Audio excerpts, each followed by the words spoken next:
کہ اس میں اللہ عز و جل یہ کہتے ہیں کہ وہ آپ اللہ کی تسبیح پہ قربانی دے. انسان نبوت میں جتنی ہے سب قربانی ہی ہے. کبھی ہجرت کی جا رہی ہے، کبھی جنگ کی جا رہی ہے، کبھی ان کی پراپرٹی پہ قبضے کیے جا رہے ہیں. غزوہ احد کے معاملات ہم نے دیکھے، شیب ابدالب کے معاملات دیکھے. راوی کہتے ہیں کہ ایسا ہوا نہیں کہ اہل بیت رسول نے کچھ دن سے زیادہ مسلسل اچھا کھانا کھایا ہو، یعنی کہ 2-3 دن اچھا کھانا مل کے، لیکن ایسا ہوا نہیں کہ تسلسل سے اچھا کھانا ملا ہو. تو اس کل زندگی قربانی کی ہے. اس کے بعد جو اللہ عز و جل نے بات کہی وہ بڑی انٹرسٹنگ ہے ختم نبوت کے حوالے سے، کہ یہ بات طے شدہ ہے کہ جو شینان ہیں، جو دشمن ہیں، وہ بے نام و نشان رہیں گے.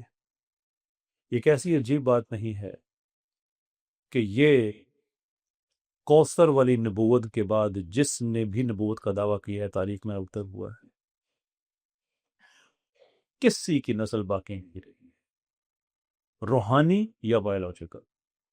آج آپ کہہ سکتے ہیں کہ ہاں وہ قادیانیوں کی چل رہی ہے، تھوڑا سا تھوڑی تھوڑی سب کی چلتی ہے، لیکن جب ابتر کہا جاتا ہے تو اس کا مطلب یہ ہے کہ گرینڈ اسکیم میں، کیونکہ تھوڑا سا عرصہ تو چلی ہوگی، کفار مکہ کی بھی چلی ہوگی.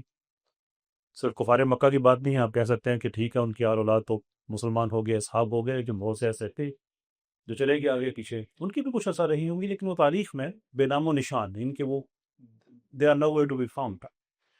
تو ختم نبوت کے حوالے سے اللہ عز و جل نے اتنی بڑی دلیل رکھی اس صورت میں کہ یہ وہ ہے جو اسی کو ملتی ہے جو آخری ہے، ادروائز یہ اس کو ملتی جو آخری ہوتا. یہ آپ کو دے دی گئی ہے تو یہ سرٹیفکیشن ہے. اور اب جو بھی دشمن ہوں گے، جو بھی اس کے ڈینائرز ہوں گے، ان کا نام و نشان نہیں رہے گا، ان کی لیگیسی نہیں ہے، آگے چلنے والی بات نہیں، اور وہ آپ کو کسی کی ملتی بھی نہیں ہے. اب بہت سی تشریحات ہیں، اللہ عز و جل کے رسول صلی اللہ علیہ وسلم یہ ان کے حوالے سے مختلف باتیں کہ باقی انبیاء ان کے معجزات ان کی زندگی تک، جو میرا معجزہ ہے وہ رہتی دنیا تک، ان کے قرآن. یہ میرا اگلا موضوع بھی ہے جس پہ میں نے بات کر لی ہے. ایٹ دا سیم ٹائم کہ جو علماء ہوتے ہیں وہ ایک لیگیسی کو، ایک علمی وراثت کو کیری کرتے ہیں، اور نسل در نسل وہ آگے چلتی رہتی ہے.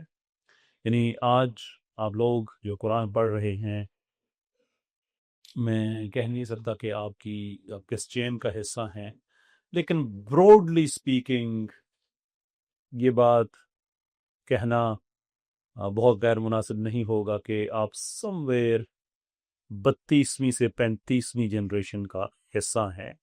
اس جنریشن کا جو ان بروکن چین ہے، ایک ایسی چین ہے جو تسلسل کے ساتھ جناب رسالت باب سے بیرون والے سر تک جاتی ہے. اور یہ 32ویں اور 35ویں کا بھی صرف اس لیے ہوتا ہے کہ بعض اوقات ہوتا ہے کہ ایک عالم سے 2-3 جنریشنز نے پڑھا ہوا ہوتا ہے، یعنی کہ ایک عالم سے ایک اور عالم نے پڑھا کر اس کے جو فرزند ہے اس نے بھی اسی عالم سے پڑھا، وہ اس حوالے سے میں کہہ رہا ہوں، ادروائز وہ بھی ایک ہی ہوتا.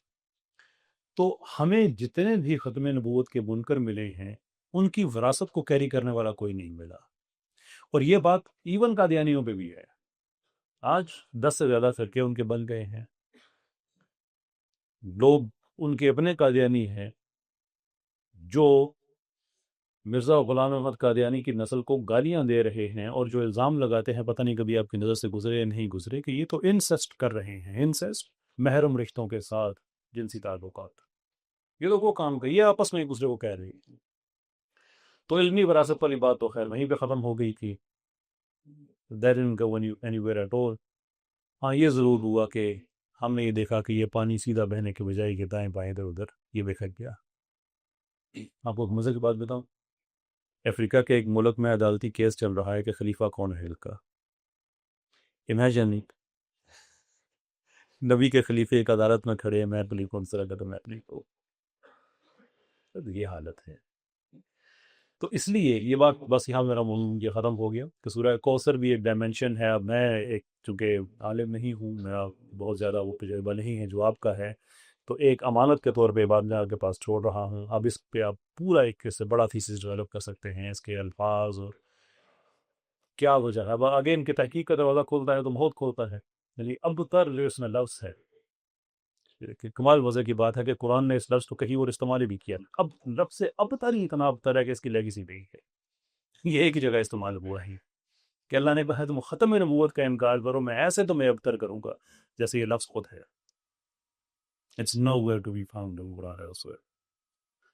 باقی اس میں سے کتنی چیزیں آگے ہم بھی بات سکتے ہیں، اعداد و شمار والے بیٹھے ہوئے وہ دیکھ سکتے ہیں کہ کوثر ویریشنز میں کتنی دفعہ استعمال ہوا ہے، ان کے مفرد نکالے وہ 5 بنتا ہے.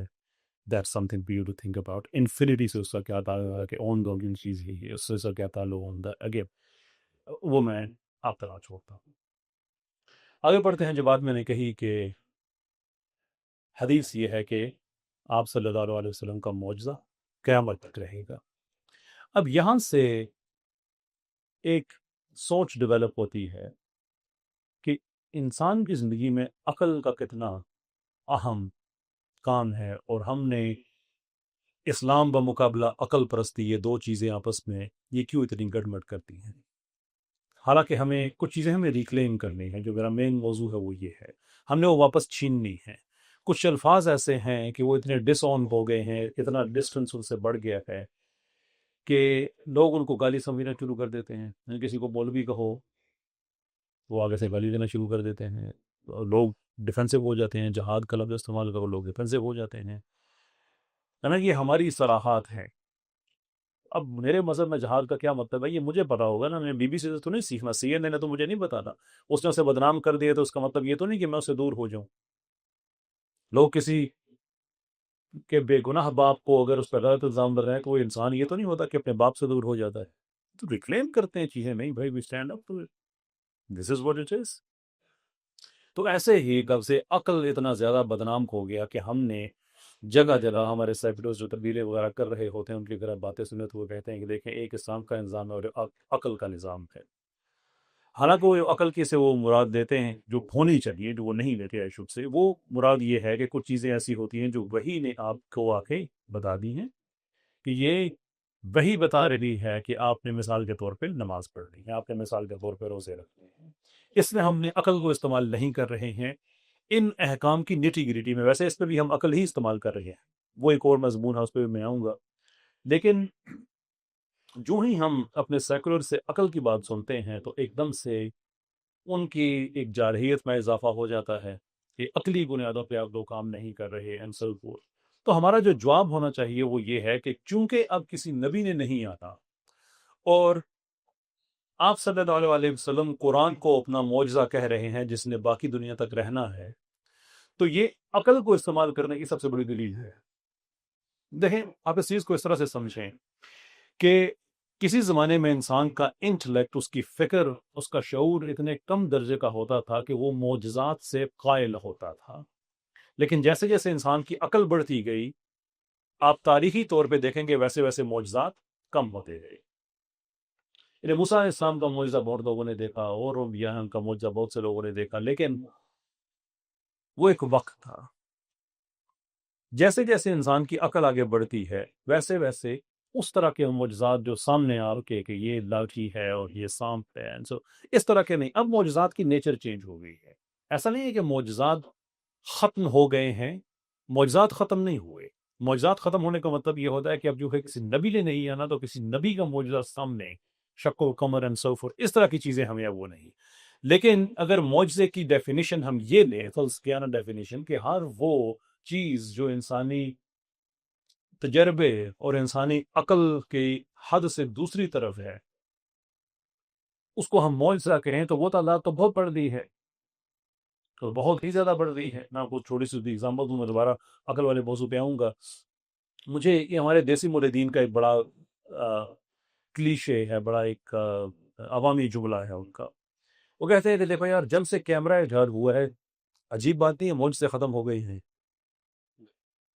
وہ ایک کو کہتے ہیں دوسرے کو، لوگ بھی تھوڑا سن کے گھبرا جاتے ہیں، یار واقعی آج کل ہم نہیں دیکھتے معجزے ہو رہے ہیں. تو مجھے بھی ایک صاحب کہنے لگے کہ عجیب بات نہیں ہے کہ جب سے کیمرے بنے ہیں معجزے ختم ہو گئے ہیں.